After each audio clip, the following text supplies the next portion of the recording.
Good morning, folks. Today is Friday, September the 26th, and we welcome you to the sneak peek of the Valence system.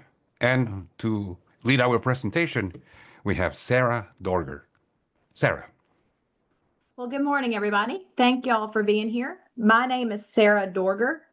I am the project manager for the implementation of our company, Dorger Software Architects, our implementation of our product known as Valence.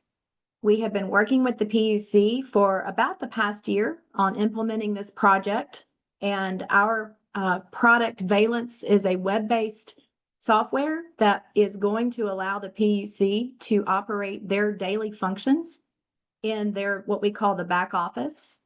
And a separate component of that system is what we refer to as the public portal. And that is what we are going to be showing you today. And the functionality that we have built so far for the PUC for this portal to allow filings, to allow enter into creation of new dockets, to file into existing dockets. There are going to be some things that are going to change for your practice and how you are used to practicing before the PUC. And the intent of today is to show you what we have ready so far. It is still a work in progress. But there are many things that are going to change from your business processes that we wanted to go ahead and give you access to, so you can start thinking about changes that you will make internally as you manage your caseload before the PUC. The PUC team has been fantastic. They have worked very diligently with our team on implementing the Valence system, both for the back office and the public portal. And today, we are proud and excited to show you what we've been working on. The project will go live sometime in 2026, so there will be plenty of time and notice for you all to prepare and be ready for when this public portal goes live. But today, we're going to talk to you about some new concepts that you will want to implement in order to be able to access and continue to file before the PUC. One of those items is going to be user management. You're going to see how we will implement an organization's administrator and how that person, he or she, will then allow other filers to file on behalf of that organization. A couple of housekeeping notes for y'all. We do have the Q&A functionality of Zoom enabled. So as we start to get into our presentation, if you have a question and you'd like to put it in the chat, PUC team members as well as me as well as I will be monitoring that chat. We will try to answer those questions as they come through. Please ask questions. We love to hear from you.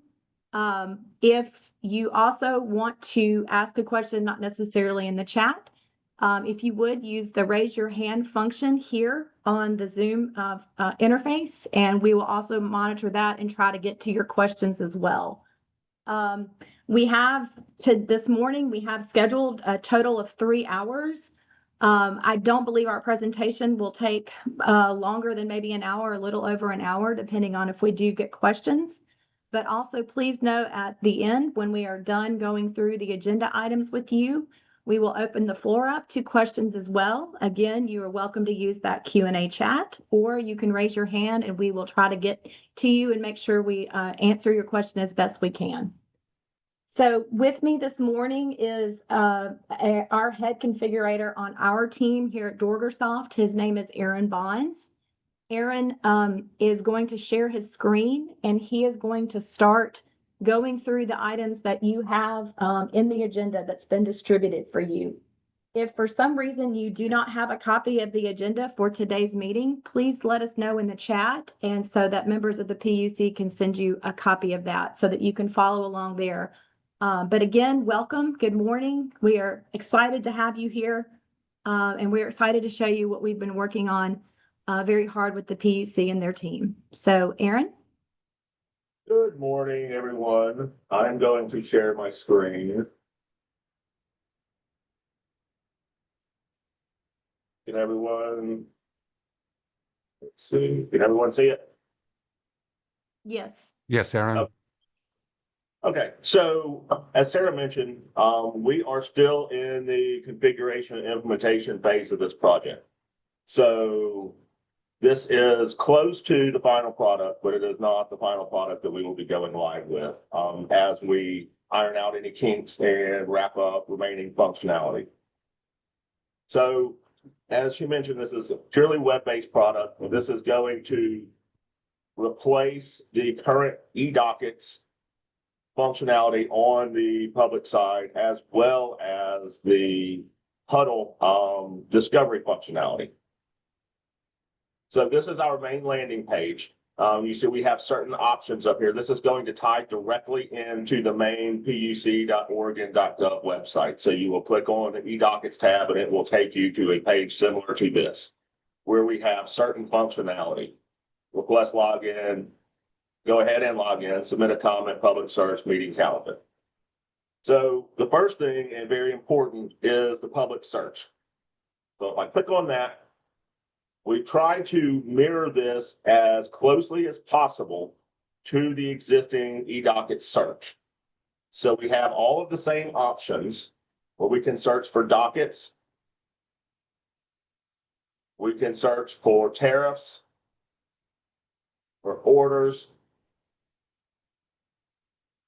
hearings and events, search for new filings with a range, including full text search that is not quite functional yet, but this will be able to allow you to search files. If files were attached to submissions to the PUC, we index the file text and it is searchable from here. So you can search the text of a PDF and it was submitted with a filing and get those results.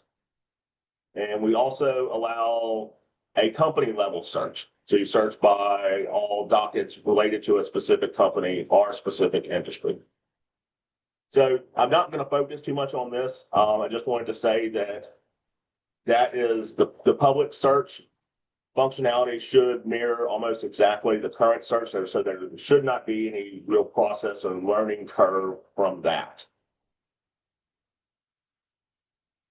A new process change that we are going to implement, and this is surrounding e-filing, is that the concept of account creation and account management. So in order to submit electronic filings from the portal to the commission, all filers are going to have an account. And so our hierarchy is we have one organization admin for a company or for a law firm. And then that administrator can manage who in that company can participate in discovery, who in that company can file documents on behalf of the organization, who in that company can submit comments based on whatever the organization's needs are. So to begin, all users are going to have to request a login. And it's a very simple login page, just asking for first name, last name, email address, phone number, firm name, and the nature of your account. So I am going to go ahead and type in here.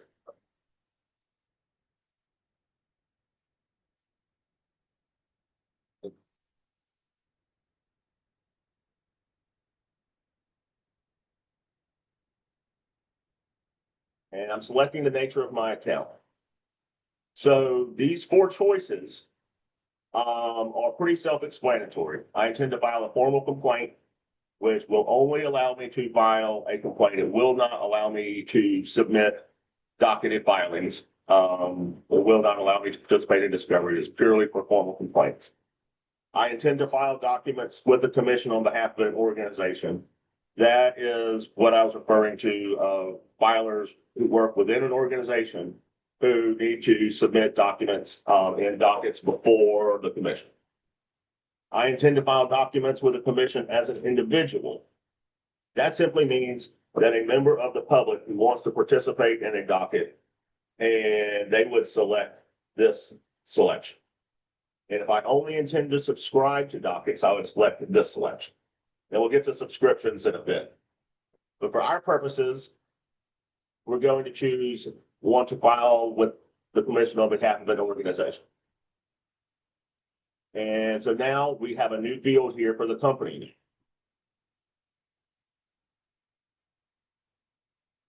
So I'm going to file with Portland General Electric. So at this point, I click next. And we see the account has to be approved before use. So what that means is that all accounts that are requested to be created must either be approved by the PUC staff or by the organization's admin. So we do not allow any account to be created and therefore filings to be submitted into dockets without someone approving that account to do so.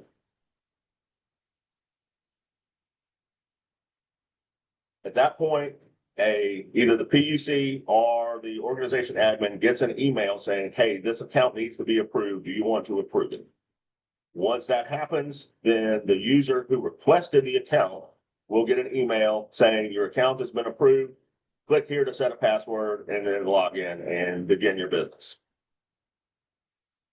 So I've already done all of that. So me as an organization admin, I'm going to log in.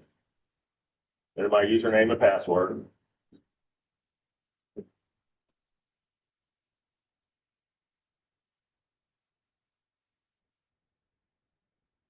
And it takes me to the home screen. You see, once I've logged in, now I've got some additional choices up here that I didn't have when I was logged in. So by default, this first screen shows me all the dockets that I am participating in, i.e. all the dockets that I'm on the service list for. What I want to focus on is this user management. So me as an admin, I can click user management and I see all of the users who are in my organization and what their role is. I can come in here and I can remove a user. I can add a user to a service list.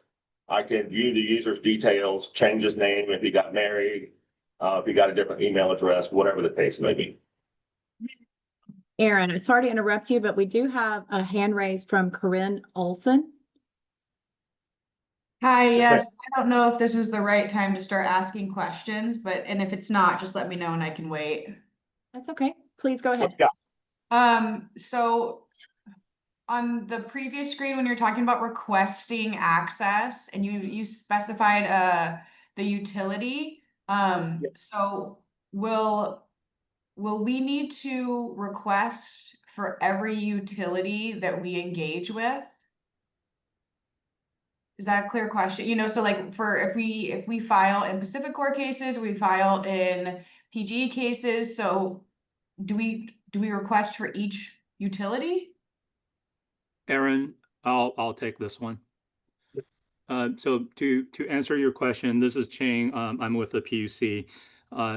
To answer your question, as a company, I think, Corinne, I'm seeing that you're with AWAC, so you will register as a filer for AWAC. And when you're filing into a docket, regardless if it's PGE, Northwest Natural, or whoever that you're the initiator of the docket, you can still file into the docket, right? So the company that you're registering with is just who you're representing. Oh, okay, thanks. So you still belong to AWAC, and when you're filing into, let's say, UE 399, you're just filing into UE 399, and you will be a party of AWAC to participate in UE 399. Okay, thank you. We do have other concepts for law firms to represent different companies, but that's a different topic. So in your case, I think you can just stay register with AWAC and you're good to go. Perfect, thank you. Awesome. Thank you, Ching, and thank you, Corinne. Great question. Okay. Sorry, Aaron. I think you were starting to look at your screen and user management as an organizational admin. Yeah, Elizabeth's got her hand up. Yeah, I was Sure. just gonna kind of in that same realm. So I'm with Simply Fiber and we have multiple operating companies. So would I have to have a different user ID or for each of those operating companies, or can that all be in one screen? When you say different operating company, Yeah. so unfortunately, I work in IT, so I don't work You with don't the know. regulatory side of things. Right. So I know within our current system, Ziply Fiber is Ziply Fiber. Now, when you say different operating companies, are they just sub companies that all report to Ziply as a whole?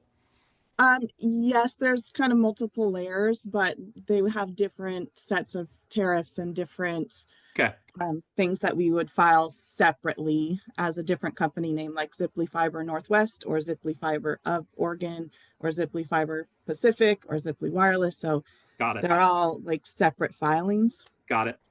So the way we have built the system is everything's role-based. You have one login, Okay. and what you will do is you will register your login with one company. So let's just say Ziply as a whole.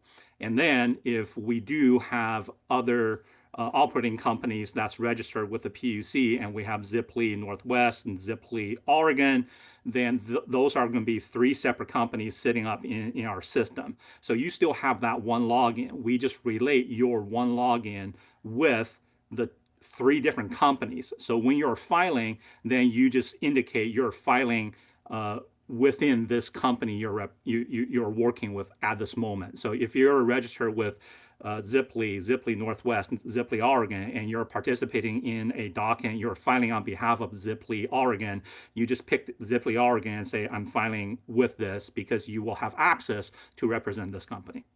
Okay. So one username, one login, you just have access to represent multiple companies. Great. Thank you, Ching, and thank you, Elizabeth. Okay.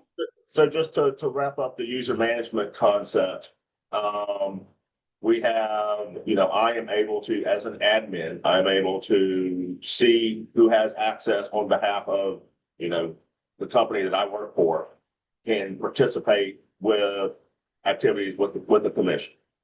I can also see the companies I'm related to. Here, we see the login request that I just created.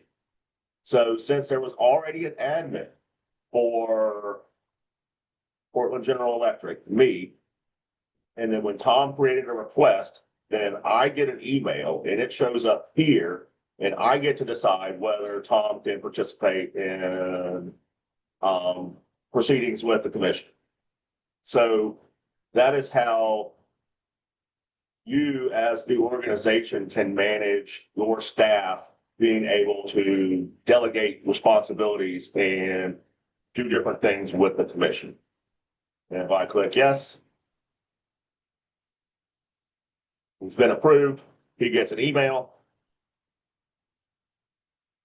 Go back here. And he should have showed up there. He will show up there, but he's gone from this list. We have some additional info options here where I can add another user. So if I've got a new employee that just came on and I know I'm going to need this employee to do some work on Ziply Fiber's behalf, participate in dockets, I can go ahead and add him right here. He doesn't have to go in and request a login. As the admin, I can add new users. I can also subscribe to lists. I can edit my own info. I can do a multi-staff select, so I can add multiple staff to a docket service list all in one fell swoop. I can change my password and log out. All fairly straightforward user management things, except for the subscriptions and service list. So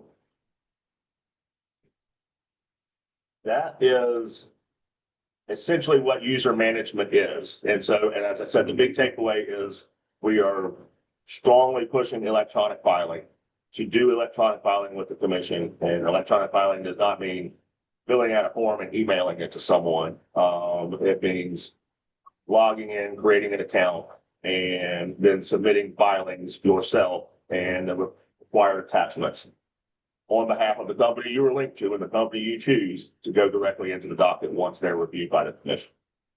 Yes, Mary. I was gonna say Mary's got her hand up. Hi, good morning. I have a morning. question. So if one utility has a utility administrator, is there a limit on how many users the utility can have? Not currently. Okay, very good. Thank you. And to echo one more thing that Aaron was referencing here, the view that you have on his screen is that as an organizational admin. If you are a user registered under that organizational admin, you will not see the screen for users to approve. You will not see the add user functionality. Is that all? There's a couple of things that you as just a regular filer under an organizational admin will not have access to. So just to highlight that as well, that person's view will be a little different than what you're seeing here. Yes, as a filer, I would only really see what subscriptions I have and what dockets that I'm currently participating. I wouldn't be able to add users, or approve users or remove users. So there are different access levels based on, our permissions based on my access level. So I think that is a good segue into talking about electronic filing a little bit. So anyone who is logged in, who is a filer, can click this forms and filings button. And now we have several choices. So we have designed this in conjunction with the PUC to handle the most common forms that you might submit, as well as submitting filings into new dockets or existing dockets. So if I wanted to submit a filing into a new docket, I click this.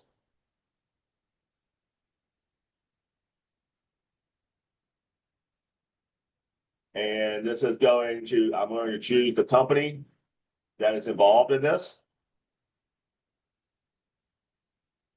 If the filing is confidential, highly confidential, or if it's public filing, give it a brief description.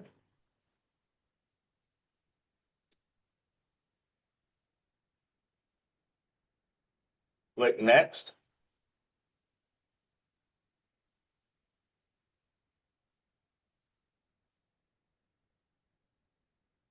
And add my attachments. So this allows you to add your standard attachments, confidential attachments, highly confidential attachments, any other attachment. At this point, the filing is going to be submitted to the commission. They are going to review what you attached and determine the correct filing type and the correct docket type. And if it passes the review, then they're going to open a new docket, add that new filing to the docket, and you will get a notification saying that all that's been done. Similarly, if you already have a docket out there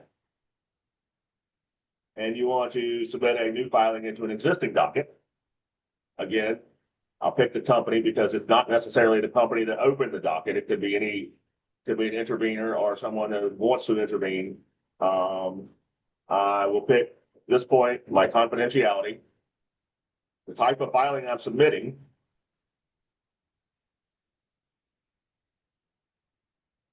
the docket I'm filing it into,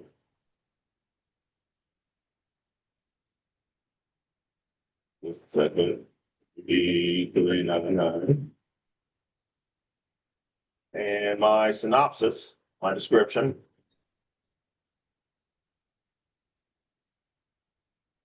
Click next. And then we've got our same attachment screen. Pick your attachments, click next, go straight to the commission. You get an email saying it was submitted. The commission reviews it. If everything looks good, they put that filing in the docket along with all the attachments. You get an email saying that the filing's in the docket. And you're done. Okay. I've got a couple people that've got their hands up, so I will start with Dustin.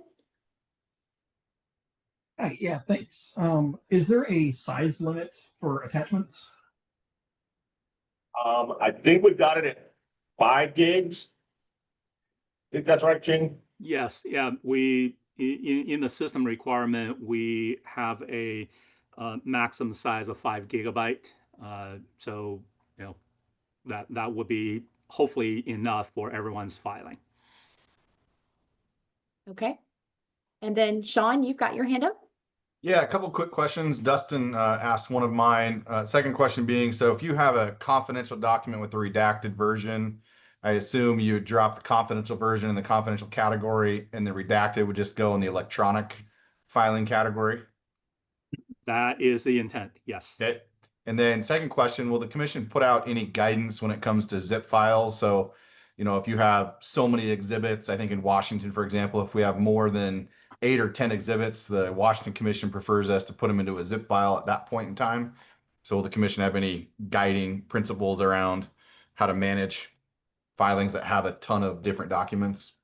This is a great question. I don't think we have had any discussion around this. I'll give you a quick information sharing on what happens once the files gets into the system. So what our vision is once a Word document, Excel file, and PDF, if you upload multiple files into a filing, on the back end, once we receive the filing, we will run a process automatically that combines all the documents together and then converts that into one big PDF for accessibility. That if you have a zip file going into the filing center, the system will allow that zip file to come through at this moment, but that is going to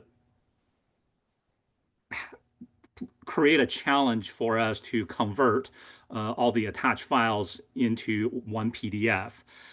So we have not figured out what to do at this moment.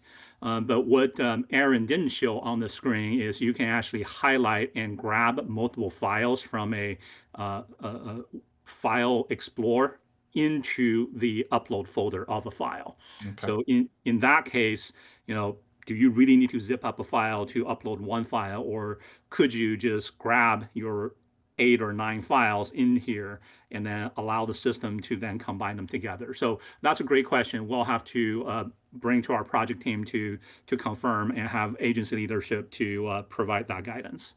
Okay, and one quick follow-up for you. Is there, so you mentioned the combined PDFs, which I actually think is a negative right now. I think it's difficult from a size perspective when you have, take a general rate case, for example, and you combine all the PDFs from any party, and you know, it could be thousands of pages into one single PDF, which to me is really hard to download and really hard to use. And so it sounds like that's still the path forward, is all documents are going to be combined into a PDF instead of just put in there. So let me just answer it in this way. Our vision is we will combine all documents into one PDF for accessibility.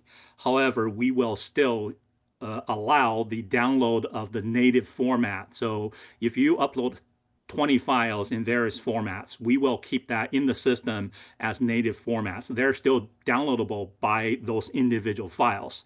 But for people who do not have access to these other programs, that one PDF file will be there for them to access. Okay. So currently that's not done, but in this new system, that is our vision. And has there been any, I mean, is that part of this process to test that, to see if that's still the right approach? It's unique to Oregon. I mean, out of Vista, we work in Oregon, Washington, a little bit in Montana, and Oregon's the only state that we work in that combines PDFs of all the rest.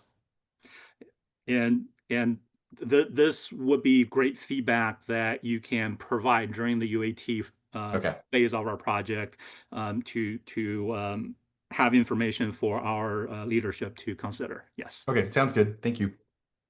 Thank you, Sean. And then I saw Cole, you had your hand up, but then it went back down. I just want to make sure that I get to anybody else that had a question.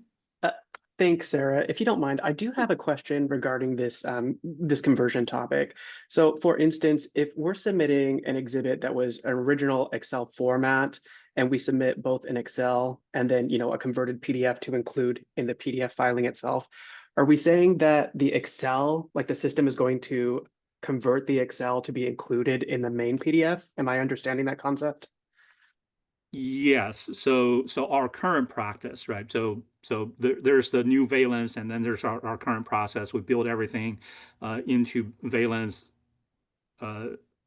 related to how we're doing things today. So our current process is every filing we get, we grab all the files within the filing, put into a certain order, and then we run a tool to combine them manually. So if you're filing an Excel file and then a Word document, then we currently manually combine them and then convert them into PDF to post on the website. If you're submitting your Excel file and a converted version of that Excel file into a PDF and filing those two together to the commission, then currently our filing center would have a manual process to review all the filing and then combining all that. So because we have a person reviewing, we will most likely not, combine the same version of Excel and the PDF into one document and then post it, right? But in the future, we're trying to automate everything. So if you are indeed sending us two files, one is Excel, one is PDF, and they contain the same information, at this moment in time, the system will grab both of them, combine them, and convert into PDF. So we'll have duplicates. And hopefully we will have better guidance as we move forward. And through this UAT, we'll identify different issues and have better guidance for everyone. Great. That's very informative. Thank you. Thank you, Cole. And then Carrie, you've got your hand up. Thank you for being so patient. File extensions that were allowed. I saw XLSX, but we also have XLSB and XLSM files. And will we be able to upload those, or should we just zip those together since it would accept a zip file? So part of the UAT phase is to identify the different file types. So the reason we have a list of most commonly used file types in here is because we looked at the current filing system and we looked at all the different file types who are receiving. And we populated those in here. So if you have different variants of an Excel file, there's no reason we cannot add those in here. Now, I would, ask a question, is there a difference between the Excel SX versus Excel SM? I know with different, extension, some are templates, some are Excel files. So if you are able to file in one format that we accept, that'll be great. But if there is a requirement to say, hey, allow us to file the XLSM or any other variants of an Excel file, we can add those extensions as allowed in the system. But again, that's going to be conversations and feedback we need to get from through UAT. Okay. And then a follow-up question, and you might touch on this later, so that's fine. But are we also submitting work papers through this, through filings, my filings? That is a great question. Because I work in IT, I do not touch the daily business process. So I'm not sure what is considered a work paper. I know when we are filing, there is a filing type, right? So we have initial filings, we have supplemental applications, we have motions, we have petition to intervene. Those are types. I do not recall a work paper type in here. And in general, my understanding of our business process is when you are working with one of our analysts in a process, in a filing process, those drafts, those work papers are kind of shared outside a filing process. Now, I may need help from Candace or Cheryl to see if you guys receive work papers in the filing center today. Ching, Mark has his hand up. Mr. Brown. Yeah, the work papers are handled through the utility support group. It doesn't go through the filing center, so it's not processed or currently planned to be processed through the new docketing system. Those would still be sent directly to the email dedicated to work papers. Okay, great, thank you. Okay. Thank you, Mark. Thank you. Thank you, Mark, for that insight.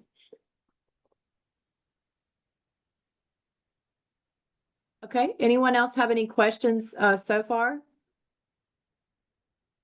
I'm trying to monitor the chat and make sure I see hands that go up. Thank you all for your input and feedback and for your questions. Aaron, I think we had gone over how to create a new docket and then how to file into an existing docket. I think the next thing that we have on the agenda is to show them the petition to intervene form. Yeah. So in addition to that very quick allowing you to submit a filing of any type quickly into a new docket or existing docket, we have also built some forms that you can fill out. And these are, I believe these are publicly available now that you download off the website and submit. So you fill out this form to intervene into a docket, and it's all pretty self-explanatory. You submit it, it gets reviewed by the commission. If it's accepted, you get an email notifying you that it was accepted, and you are added as an intervener on whatever docket that you are requesting. So all of these questions came straight from an existing petition to intervene form. So they all should be pretty self-explanatory to the requester. We also, And Aaron, yeah. Aaron, Corinne has her hand up. Sorry. Yes, Corinne. Hi, thank you. I actually have two questions now. My first question is about the create the new docket. Is that specific to utilities, or would like an intervener, if they're petitioning for like an investigation, is that where you create a new docket, or would that be like an application request? I guess I'm just confused on who would be creating new dockets.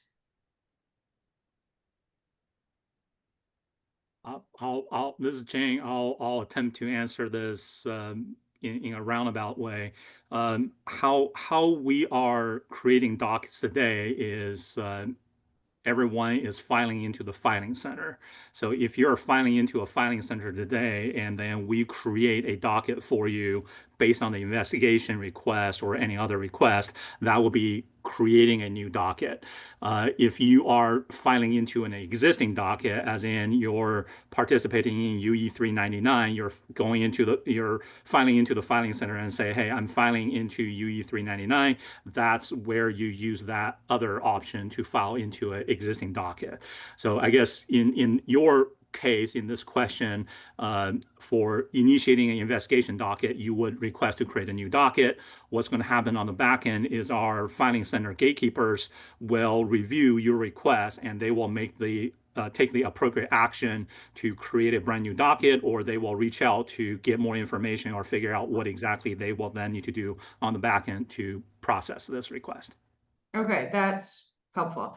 My second question is about the petition to intervene form. Is that the only way that interveners will be filing those petitions, like through that form? Or are you also accepting like the current petitions for intervene that we do now? Or is it all going to be through this form now?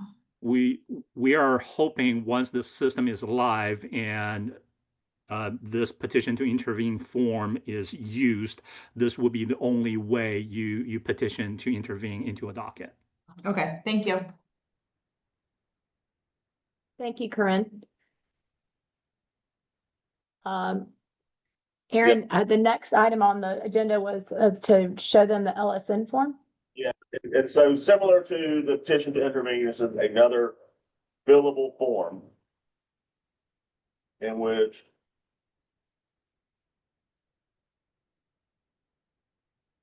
you pick your company, select your options,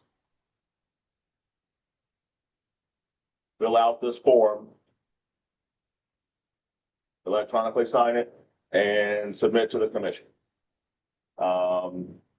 This is a form I assume is also publicly available on the website.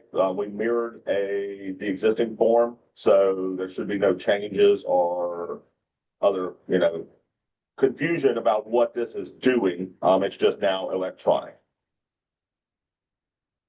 Gets submitted to the commission, gets reviewed, and appropriate action is taken. So, and the big takeaway is none of these, you cannot submit anything through this electronic portal that gets automatically docketed without being reviewed.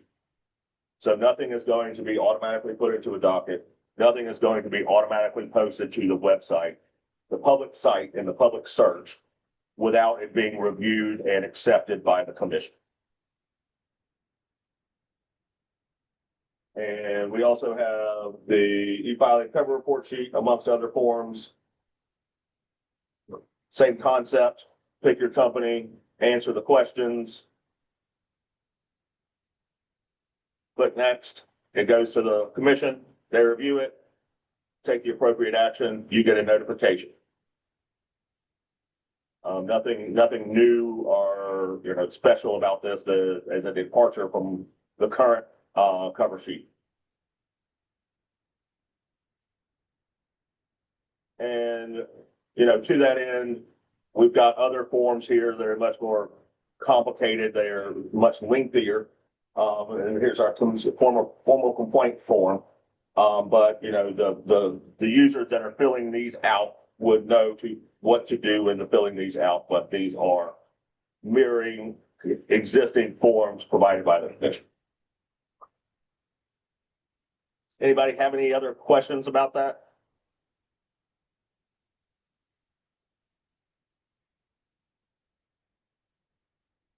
Okay, I don't see any hands up and I don't see any questions in the Q&A. Just want to make sure we're being responsive.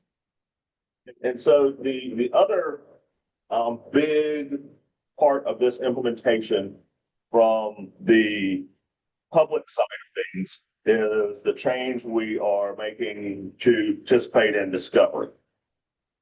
So we are replacing the current huddle system, which is maintained outside of the current back-off application, and we are folding all of that into Valence, into one system. So all the information is going to be in one place. So if you are participating in discovery for specific dockets, we are going to create a discovery docket that is related to the main docket. So in this case, the main docket is UG 520. Well, I've also got UG 520-D-1 that is a discovery docket related to that main docket. This allows me, and since I am a participant in this discovery docket, participating in discovery, I can see these are my two discovery dockets. If I open it up, I can see the number, the parent docket number, the case name. I can see all the discovery requests, who they were to and who they were from.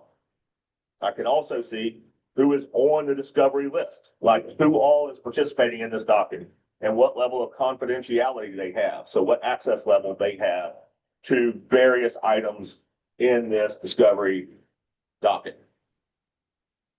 I've got a list of requests. I can expand this and you see I've got for this request, I've got a response.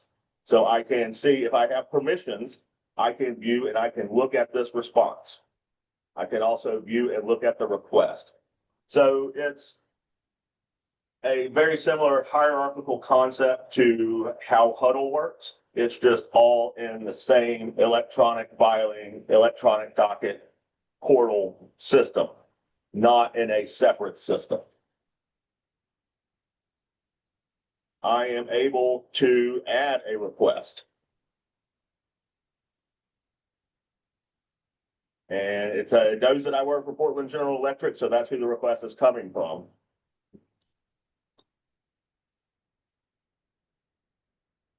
I can pick my request type. It's my second amended request. It's a confidential request, and I can pick who it is to.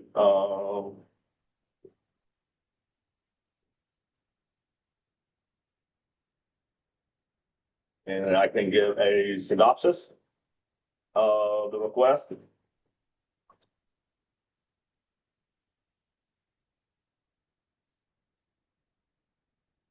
If I want to attach files, I can attach files to my request. And so it creates the request, sends an email to Northwest Natural saying, hey, there's a new request out there. And if I'd added any files, it would show me the files.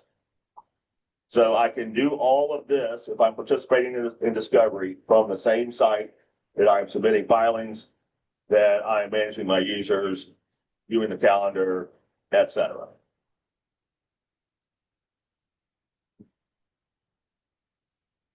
Got a couple of hands up. Corinne? Thanks. So for the discovery, when we get requests back, like if we get responses to requests, I can't tell just from the screen. I'm wondering, can you download, if you're getting 15, 20, 30 responses at once, can we download all of those in one select all, like that download files? Does it select all, or how does downloading work? So what this does is this downloads all files currently that are on all requests and responses based on the confidentiality level that I have in my discovery document. So if I was only a public discoverer, I can see that there's confidential requests and responses. I can't open them, and my download files will not let me download those files associated with any request or response that I don't have permission to view. So I can see that they exist, but I can't access them. Okay, I guess what I'm wondering is, so when you hit download files, if I have public and confidential designation, it's going to download every single one of those responses and requests for me. Like I can't denote whether I want only like the responses to our second set of data requests. Does that make sense? It does. You can download. So let me add a response to this request. So Let me open up this request. Go ahead, Aaron, let me see if I can talk about our vision and see if that answers the question. So our vision is when we are dealing with discovery requests and discovery responses, the request and the response is within an attachment. So when you are making a record, there's synopsis and description of the request, but that's not the content, right? The content really is coming from the attachment, the Word attachment, Excel attachment that's in there. So once you have all the content within the files, again, this is our vision, is when you click on that download all button, that downloads every single attachment within this discovery docket that you have access to. Okay, that makes sense, I guess.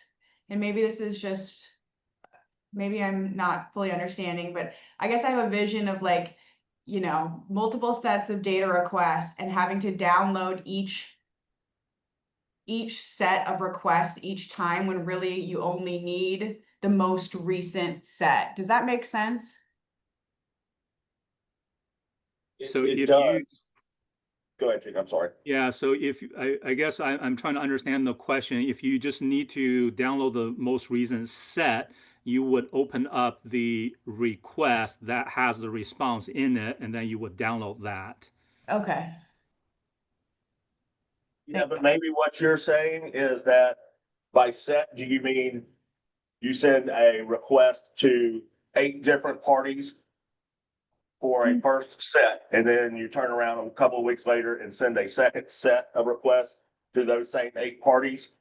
And then is that what you mean by set?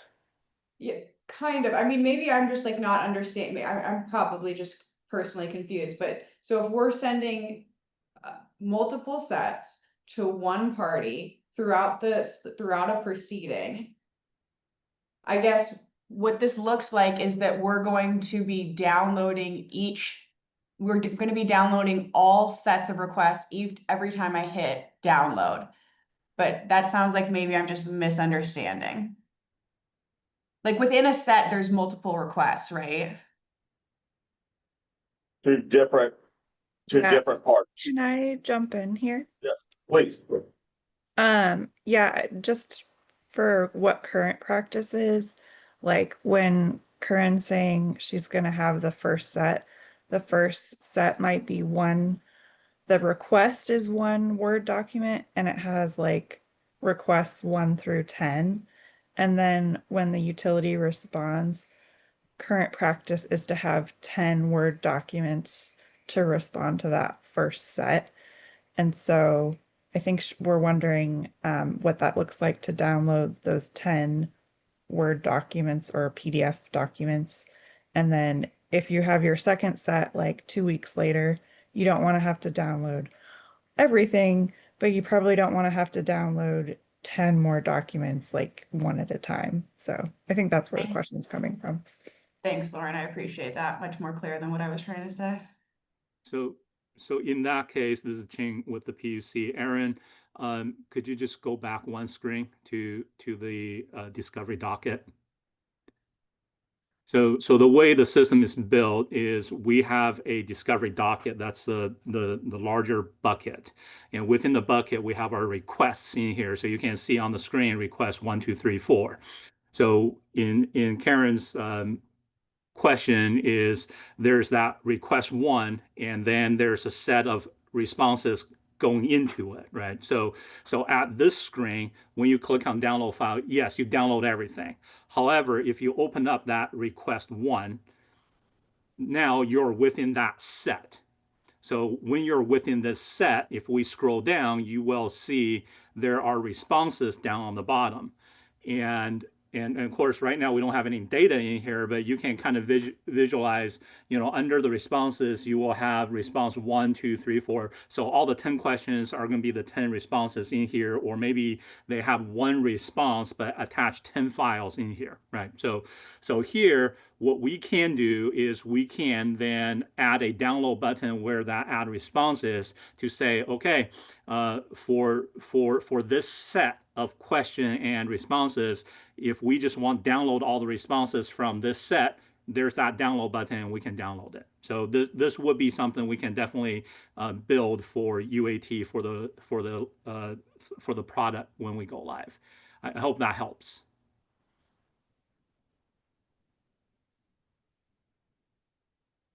Ching and Corinne and Lauren. I also saw Michelle. I think I saw your hand go up, but then it went down. Maybe your question got answered. I just want to make sure that we address any feedback or questions that you had if you needed to ask us. Yeah, thank you. It was on the confidentiality, but Aaron answered it while talking about Corinne's question. Thank you. Okay. Great, thank you. And I'm with you, Ching. Essentially what Ching is saying is just moving that download all button from the docket level to the request level and to the response level. Yeah, that makes complete sense to me. Yeah, that sounds good. Yeah. I will also note here, just from practically speaking, for your practices, and do you see, if you go back to that screen that Aaron, that you were just on, I know I'm a lawyer. I practiced for 24 years before getting into project management and software, but a practical aspect of the practice is always agreeing to extensions for discovery responses. And so on that other screen, the system will automatically calculate based on when the request is propounded, when the response date is due.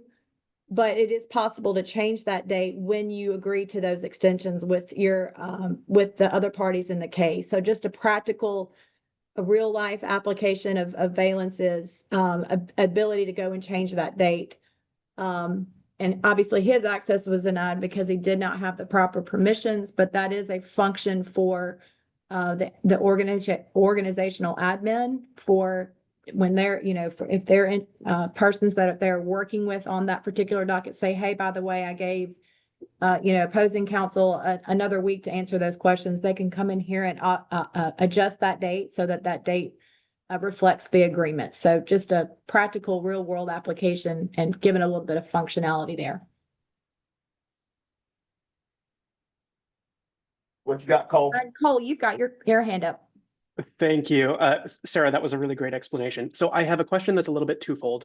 So in the observance of any federal holidays, if we're issuing discovery requests on a Friday before a holiday, will we have to come in and manually adjust or set the response due date in the system here? I'll kind of answer that. This is Chang. The way we built the system is we look at the PUC's rule for standard response time, and that standard response time is done by business days, not calendar days. So the default within the system without anyone changing it, right? So when you are making a request, the system calculates those days and add it in there. So it's going to exclude your holiday, your weekends. It only counts the business days. That doesn't mean the person making the request cannot change it before they submit or create this request. So that date is set by default, but the requester can change it. Once that's done, because whatever the standard date was agreed upon between the parties, once that's done, the request is made, the responder has to respond within the time frame. But then again, if there's conversation outside the system and there's a different agreed response date, then the requester who made this request can go back in the system and change it to whatever the new date is. And then that could, take into consideration holidays and whatever else that happens. But hopefully that answers your question. The default will take into consideration holidays already.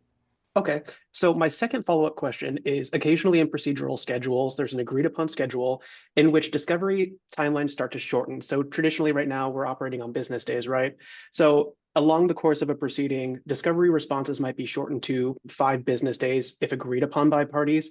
Is the system going to automatically acknowledge that, or is that something that the user also has to manually input?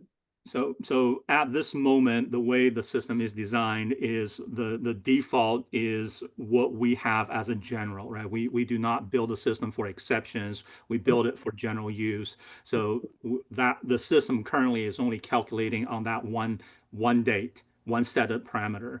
If during conversations as the docket goes on and the date is shortened or extended, it's up to the requester to make sure the due date is reflecting whatever has been decided.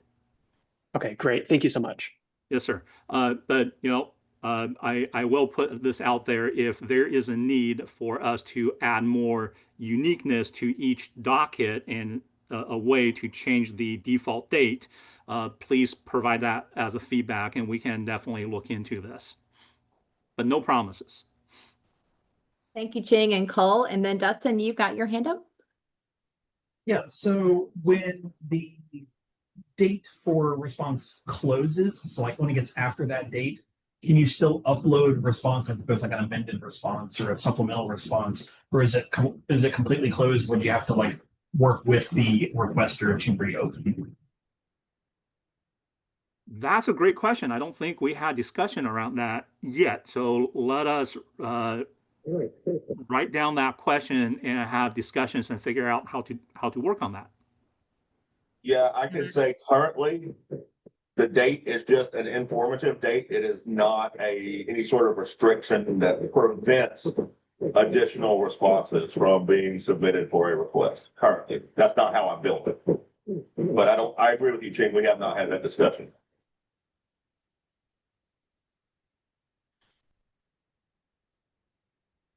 right, any other questions? We're trying to monitor the Q&A as well. Just want to make sure that we answer anybody that's got anything for clarification. So again, thank you for everybody for your input on that and your questions so far. We love feedback, and again, thank you for asking those questions.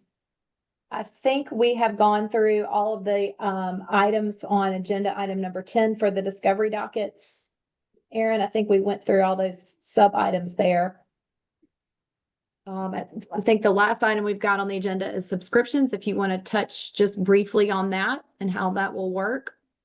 Sure. So we have the concept of subscriptions is that me as a user can subscribe to email notifications for different types of lists. And I believe currently you make a request to the commission and they add you to this email notification list. So when any new orders get issued for a specific industry type or a specific company, or any new filings go into a specific docket, you can subscribe to stuff like that. So we are extending that to the public portal. So you can manage your subscriptions and manage them yourself, and add and remove subscriptions that you need at any specific time. So you saw down here on my user management page, and all users will see this, whether they're an admin or not. It just shows the list I'm subscribed to and the frequency. I can click this button. We don't have all of the list in here, and all this functionality is still being developed. But we have lists. These are just some of them. These aren't all of them that you can subscribe to. Public meeting agenda list. So maybe that means that each time a meeting agenda is posted, you would get an email. I don't know the details of that list. You click OK. And in this case, you can say, run this daily, run this weekly, or run this once a month. Well, I can choose monthly. And now that is my subscription. So I will now get a different set of emails from the commission when certain things happen that satisfies this criteria, whatever the criteria of this is. So yeah, that's just, it's my understanding it's replacing the request that you make to subscribe to certain lists to the commission directly. You can just manage it yourself, remove it as necessary if you no longer need it. Is that pretty much the effect, Ching, or the desire, Ching? So I do want to clarify something in here. So we still have the concept of service list, right? So the service list for each docket is still the official service list where companies can serve documents or information using that service list. The subscription list really is a different way to allow the public who's not participating in the docket to subscribe to updates of a docket, of orders, of rulings, of industry, right? So there is still a difference between a service list and a subscription list. For official purposes and communication, you still do want to subscribe yourself to the service list. You can subscribe to the subscription list for just general information, but the service list is still our official list to do official business within that one docket. And Carrie, you've got your hand up. Yeah, thanks. I just have a couple of questions on that subscription list. Curious if when you say you want to do monthly, does that mean that it will have collected all of the submissions that meet that criteria and deliver them in one email monthly? Yes. Okay, got it. And then I guess maybe one thing to consider if you're accepting feedback is just maybe, I mean, we'll want them when they're filed, right? Like as soon as it's filed, I don't want to wait. If for example, the agenda is created on Thursday, I don't want to wait for a week to get it. I want to get it when it's filed. And so the agenda might be a bad example. I do have daily for the agenda. But, and we can do these, on a daily basis. But, if you need real time, because these are going to run at night. So if you need real time notifications of when a filing is submitted into a docket, then that would be when you would want to be on the service list, I would think. Gotcha. Okay, so if you pick daily, you're not going to get that same agenda every day. You're just going to get it once. So you only get it if a new one was posted that day, yes. Got it. Okay. And then second question, I heard you describe forms that are sort of going to be automated, and I love that. Thank you for doing that. Curious what the universe of forms is that you're considering. Is it just the two that you highlighted, or are there additional ones? No, so the ones that we have built are these. So the initial EA form, the renewal, the ES renewal, material change, a couple of competitive providers, and then these miscellaneous forms in the complaint. Those are the ones that we built as fillable forms. Anything else would be just an attachment to a filing.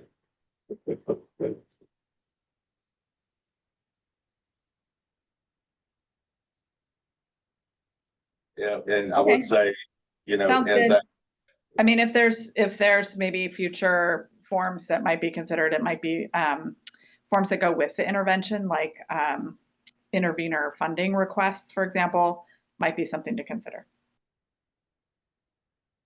Understood. Please provide all that feedback to the commission, and we will go from there. Question. Kara, if you have forms in mind already, if you want to use the Q&A feature, just type in, hey, could you consider these forms? Then what we'll do is we'll bring this back to the project team and review the forms and see if we can build this for this project right now, or if we need to do this in the next phase. Awesome. Thank you so much. Thank you, Kara. Okay, so at this point, we have gone through all of our, turn my video back on to say hello to everybody. We have gone back through we've gone through all of the agenda items for today. We're going to open it up to further questions or comments. Again, the vendor, we love to hear real input. It really helps us in making sure that we are trying to deliver the best product that we can for the PUC. And Michelle, you've got your hand up, so thank you. Hi, yeah, and thank you guys for the presentation. I was just wondering if we could go back at the very beginning. We were talking about account creation and there was the law firm option. I just wanted to know what that looked like if right now our firm is representing AWEC, but there are firms and sometimes our firm represents different parties in different dockets. So I was just wondering what that looks like other than AWEC. Great question. I can talk about it real quick. This is Chang with the PUC. So law firms is going to be representing multiple companies. So that relationship with one account is what we have in mind. Is Chang is going to be Chang's law firm, and I'm representing PGE on maybe one docket, and Northwest Natural maybe on two dockets, and I may be representing a customer on a formal complaints in other dockets. So what's going to happen is I will register an account within the system as Chang's law firm. And then what I'm going to do is I am going to request access to PGE as a filer, so then I can file on behalf of PGE or maybe a water company or whoever. And then I will request another account with Northwest Natural or with Avista or with whoever else to say I am representing this company on this docket. But my company of origin is still that law firm. Thanks. Quick follow-up. So say we're representing AWEC. AWEC itself needs to have a company account. And then if we represent, let's just say, a random client with the last name Madsen, that Madsen would have to have its own account, and then we would request access into those.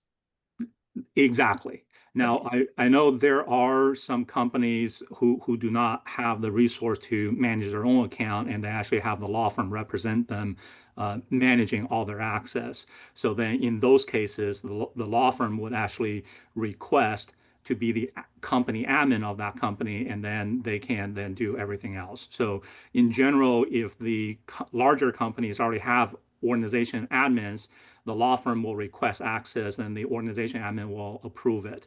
In the smaller companies, the law firm will actually say, I'm representing this company and I'm actually managing the account as well. Then the PUC will confirm with the company and then we will approve. So the law firm actually becomes the organization admin of the company.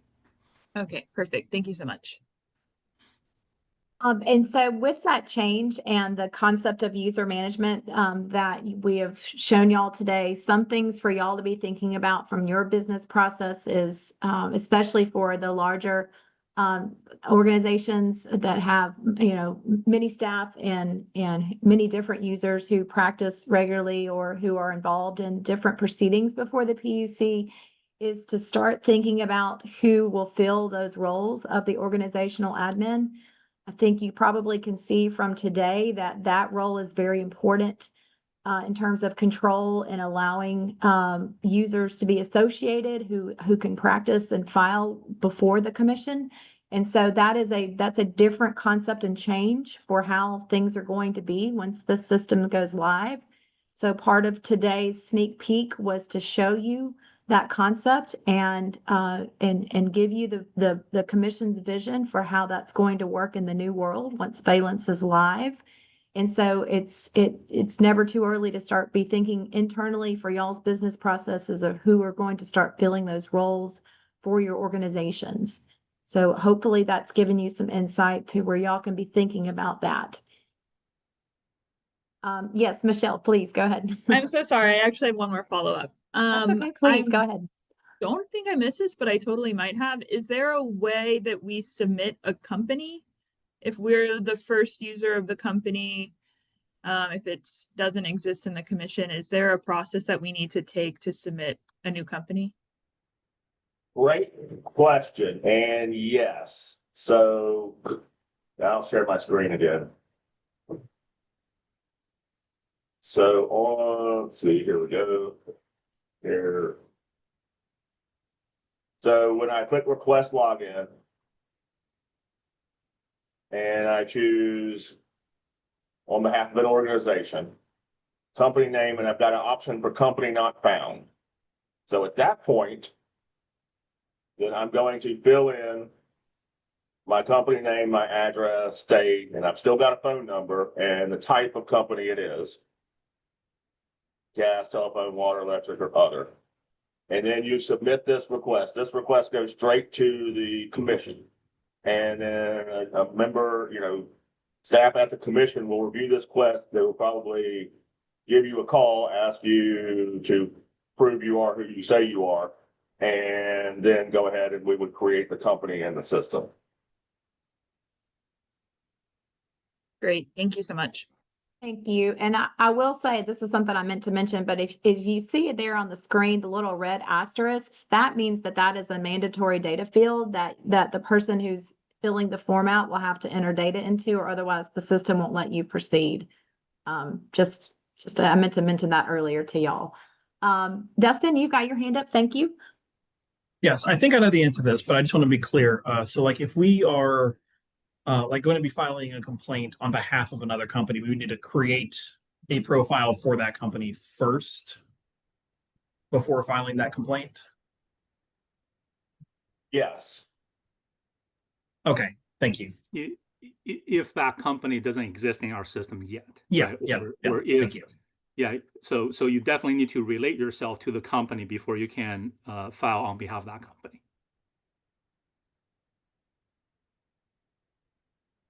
Right, Mary. Yes, please.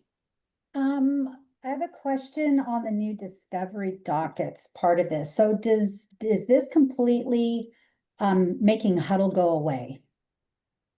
Okay. Yes. So as a organization administrator, is there a limit on how many users we can give to the discovery dockets? Because like huddle is usually 3 people per company. Is there a limit with this new system? I'll try to answer that question. So in our existing system, we put that limitation due to certain technology limitations. In Valence, we do not have that limitation, so we do not anticipate limiting the number of users companies have within Valence. Thank you. Now, with that said, I do want to point out within Valence, within the discovery process, right?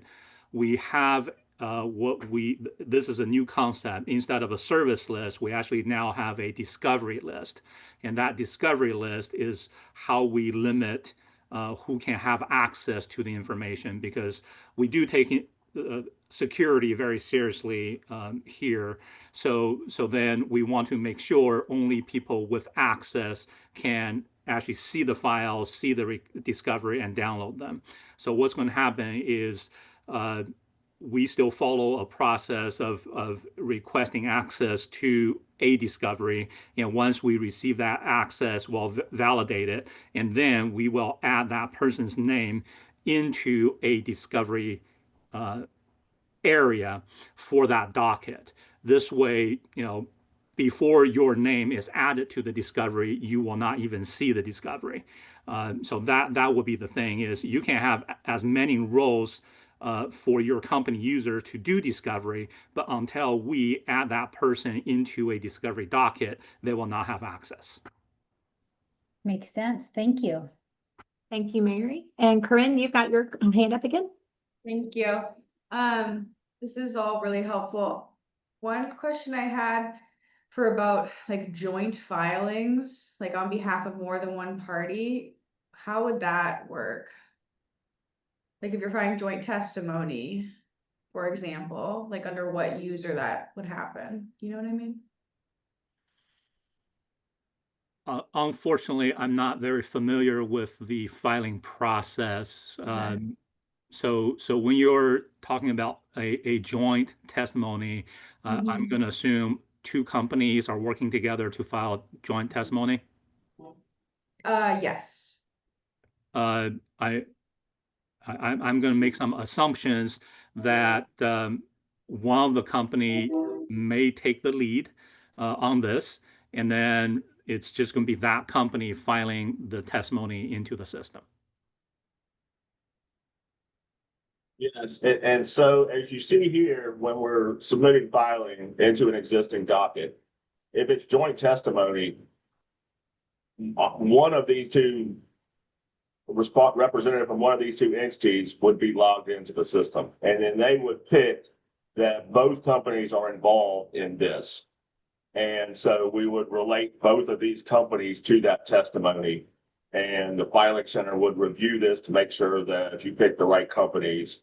And so this would be a way that you would indicate, a way that you could indicate joint testimony. But, that's a much more of a business process question that I don't know that, we would need to discuss with the team, but this is a way that you could do it. Perfect. Thank you. That's really helpful. And, and you can select as many as you want here. So yes, I would envision that would be a way you could do it, but that's, something that I think that would be a great discussion item for UAT. When you guys are actually in here using the system and playing around with it and testing it, that would be great feedback if you can't find a way to do it. Yes, Michelle. Thanks. I genuinely think this is a silly question, but I'm gonna ask it. Under your My Dockets list, does at any point will like a docket disappear? Like say it disappears after 2 years. of an activity or something, or is it there in perpetuity as long as we're on the service list? So that kind of ties into retention and when we close the docket, right? So my filings is everything you have filed within the system that is active. And we do close dockets once a closing order or there are other criteria that comes around to close the docket. And once the docket is closed, we do have a retention per the type of docket. It's somewhere between 10, 20 to 30 years after a docket is closed. So your filings will stay there as long as the docket has not met its retention after it's closed.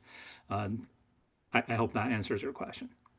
Yeah, just one quick follow-up, but from our, I think it's on the homepage, there's like the My Docket section. It would disappear after, from there, once the closing whatever has happened. So this one, we have not talked about what is exactly showing on my dockets, but this should be all active dockets that you're working on.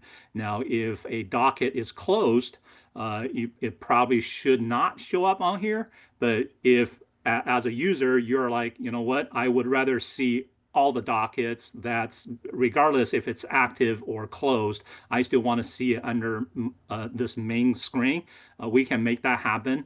But like I said, the dockets, once it met its retention after closing, we will leave a shell of the docket to say, hey, it existed in the past, but because everything met retention, it's no longer there. So if you still want to see the shell on here, just to know, hey, by the way, I participate in this docket, although it's no longer, you know, has any content in there, we can also show that here. So this screen right here where it says my docket, I think we'd love to get some feedback from this group to say, I would like to see everything I have ever worked on, regardless if it's active, closed, or met its retention. Or I only want to see active ones, right? And of course, you see all those filters on the top. We can actually have a status on there, and we can list everything, and then you can just filter out anything you don't want to see, right? So there's a lot of customizability in here. And with your questions, I think we can build this a lot better. Cool. Yeah. Just speaking personally, not even for anybody else with AWEC, I think a filter where we could look at closed dockets, because we go back and reference them a lot, would be probably really helpful. Thank you. Awesome. Thank you. And then Cole, you have your hand up. Yeah, thank you. I also have a question that ties into Michelle's inquiry. So more frequently than often than not, I should say, I do have to go back and reference dockets, from the joint utilities, that's PGE, Idaho Power, PacifiCorp, for dockets that might have been in the 90s or, as far back as like 1986. Are those types of dockets going to be migrated to this platform? So if I need to go reference an older docket that contains a very specific order that I can find online, would I be able to find it here as well? So I'm going to talk a little bit about our retention. So every docket has a retention, and all the orders has a retention on it too. The good news is orders are permanent, right? So we have all orders in our system, it's permanently kept.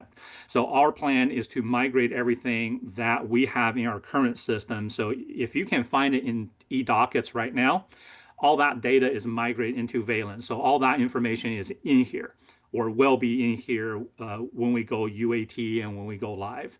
And Aaron is going to show us a few things on here.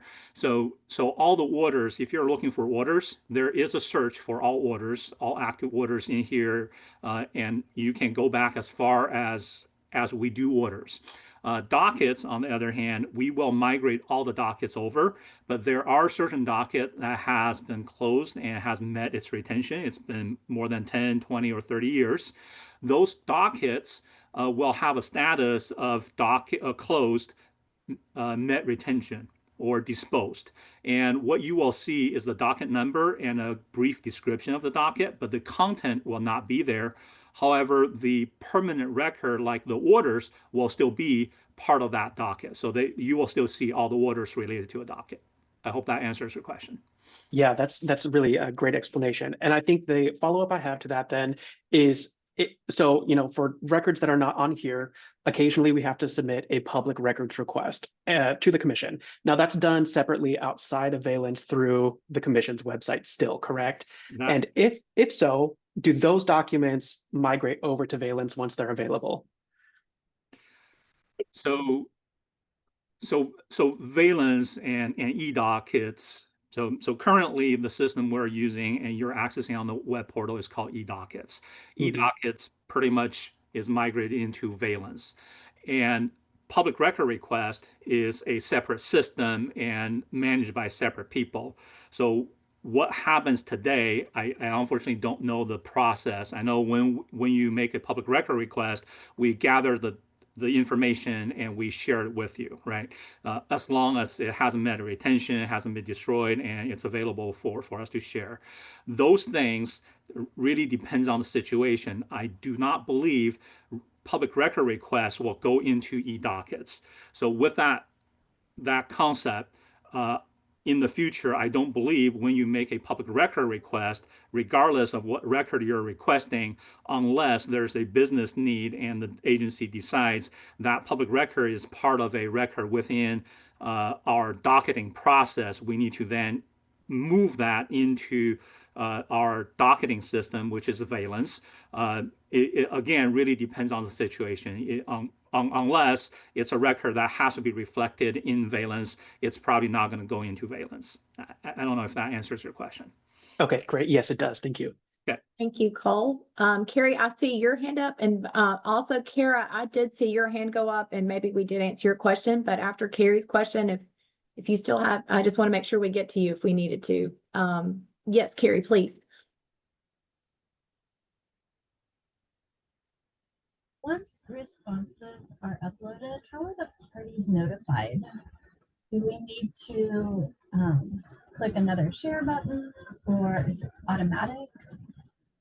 So if we're talking about discovery, I don't know if everyone heard the question is how are parties notified when a discovery response was uploaded? In our system, what we created are notifications, right? So depending on the situation, different notifications, emails are sent out. In the case of discovery response, once a response is uploaded, the discovery list, right? Everyone on the discovery list is notified that there is a response that's been uploaded. And if the response is specific to a party, then that party will actually receive a different notification that says, hey, by the way, your request, someone responded to your request. Please review the response, right? So there are multiple email notifications going out. So you do not have to log into the system and review everything every day, every minute. You can wait for that email notification. Okay, great. Thank you. Thank you, Jean. And I'm all good. I just put in the Q&A support for Michelle's preference. Oh, okay. Thank you. And before we take more questions, Aaron, since you still have control, could you log out and request login again? I know you went through the process already. I just want to point out a couple things in request. That drop down right there when you're selecting the nature of your account, right? This is open to everyone requesting an account. And for the people on this call, I intend to file a document with the commission on behalf of an organization is most likely what you will be requesting for your accounts.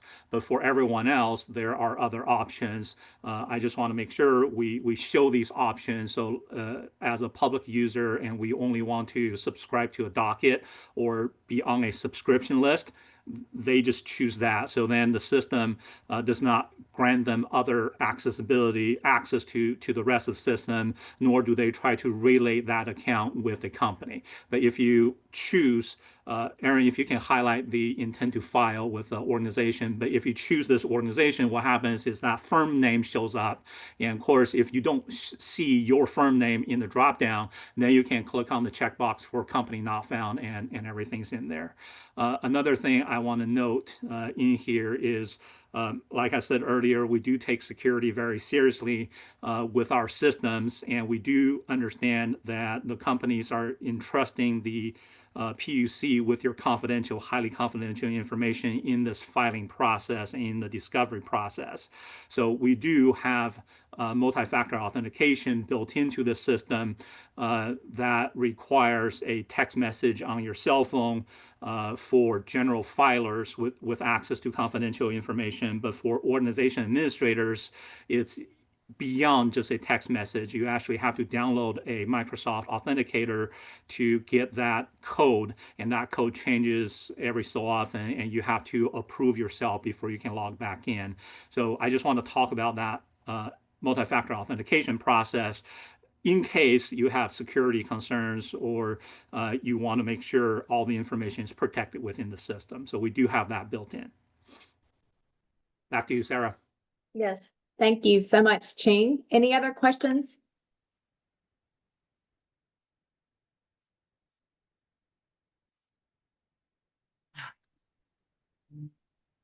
All right. If there's no further questions, we can wrap up today's presentation. I will speak about a couple of things to expect. So there has been mentioned during today's presentation about UAT, and that is a referral to a period of time for this project where user acceptance training or user acceptance testing.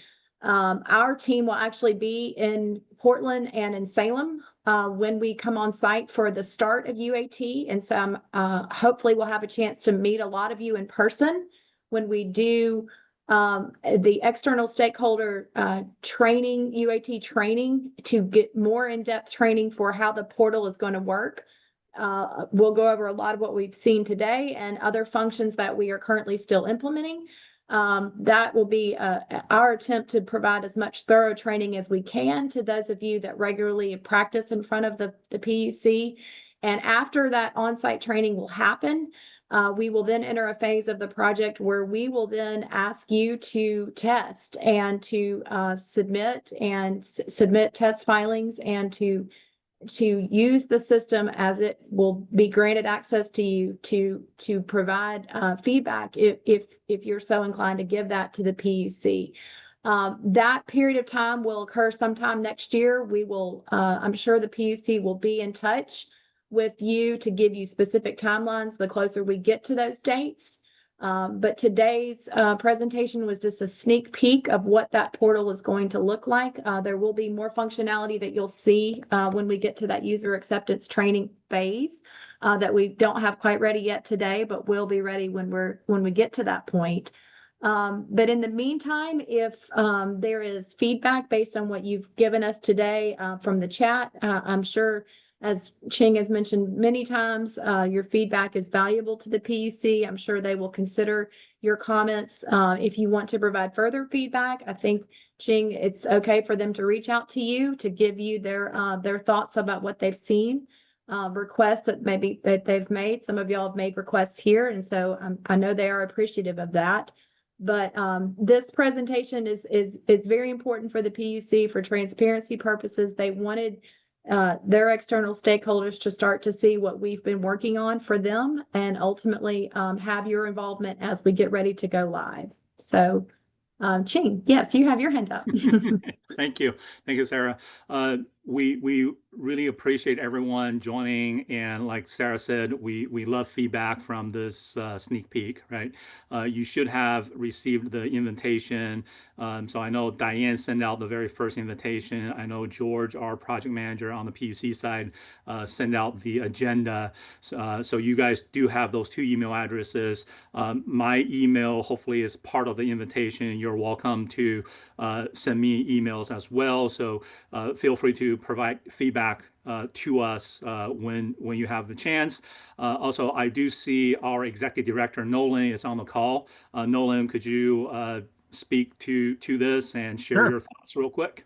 Yeah, absolutely. And I've been having some computer issues, so I'm gonna stay off camera, but I just wanted to take a minute and thank you all for being here.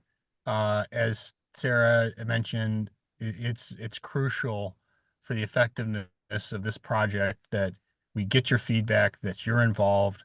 This product is intended to serve our operations and serve you. So your opinion really does matter tremendously to us, and really appreciate your dedication of time and energy, and also very much encourage you to continue to do so in further testing periods. It's really important. We want this to be something that makes your interaction with our agency better and more effective and more efficient. And I also want to thank Dorger for all their hard work to get us to this point, and for everything to come. I really appreciate their cooperative, effective relationship with us as we look to customize this important tool. And then finally, staff. Our staff has been incredible in terms of their commitment to this effort over the years, and it's really, really exciting to get to a place where we see all that hard work come to fruition, at least in part. So really appreciate staff's effort to get you all involved and make sure that you see what we've been doing at this stage. So with really appreciate the opportunity to thank everyone. Thank you, Chang. Thank you, Nolan. All right, well, this concludes our presentation for today. Thank you all again. I look forward to seeing y'all sometime next year in person, where we will continue this training for our external stakeholders for the PUC. Please reach out to Ching or to George, the project manager, if you have further feedback. And thank you all again for the written feedback and the Q&A. And also the great questions today really sparked some discussion points. And I'm sure there'll be further discussions with our project team and the PUC going forward. And just to echo what Nolan referenced in terms of the staff for the PUC, they are phenomenal. They are very detail oriented, and they are working very hard to create Valence to operate efficiently for them and operate efficiently for you. So I can echo that, Nolan, firsthand. It is a great team that we're working with, and we're excited to get it to a point where it's going to be live for everybody. So thank you all so much. Hope you all have a great rest of your Friday and a great weekend. Thank you. Thank you.